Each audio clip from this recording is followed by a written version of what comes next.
Jarimalarni ko'paytirilayotganligi deputatlarimizga yoqmayapti.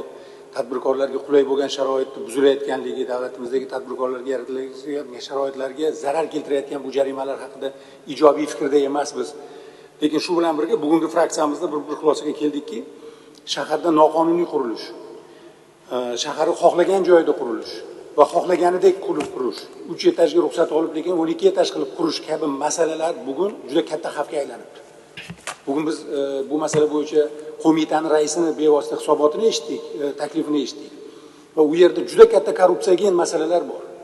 Juda katta mablag'lar, bitta podyezdni masalan daromadlik darajasi 10 million dollar haqida gap ketyapti. Juda katta mablag'lar aylanyapti. Va bu mablag'larni hammasi katta daromad uchun qilinayotgan, hatto o'sha samarasiz qonun, biz hozir e'tiroz bildiryapmiz. Mavjud qonunimiz samara bermayapti deb. Bu juda to'g'ri va nima uchun bu sabab? Chunki korrupsiyalashib ketibdi bu masala.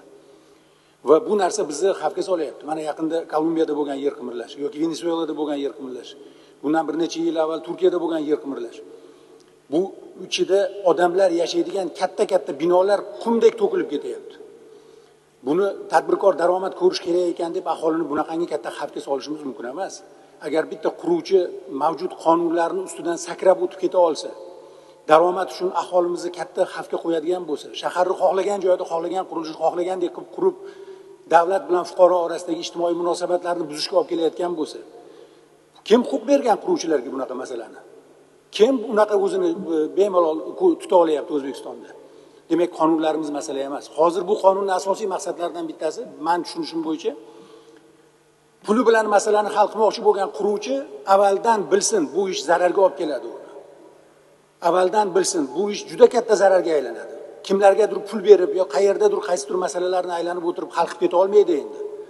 Bitta noqonuniy qurilish qildimi, kvadrat metriga qilinayotgan jazo uni boshidanoq hisob-kitobini qilib, bu ishni qilishi zararli ekanligiga olib keladi degan masala intilinyapti va umuman bizni tushunishimiz bo'yicha Milliy qo'mita ham bevosita prezidentning huzurida aynan shu sababli, ya'ni bu sohada tartibga olish juda qiyin bo'layotganligi sababli tashkil etilgan edi.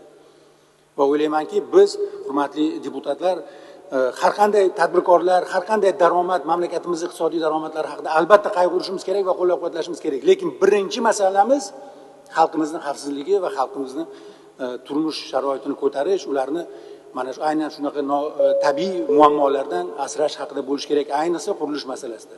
O'ylaymanki, hurmatli deputatlar, hurmatli hamkasblar, qonunning konsepsiyasiga e'tiroz bildirmagan holda ikkinchi o'qishda qancha muhokama qilsak qilaylik. Lekin mamlakatimizda aholimizni hayotini xavf ostiga qo'yadigan har qanday tadbirkor bu mamlakatda daromad olmoq tugur, yashash haqida ham xavfga tushib qolish kerak. Mamlakatimiz mana shunaqa xavfsiz mamlakat bo'lishi kerak.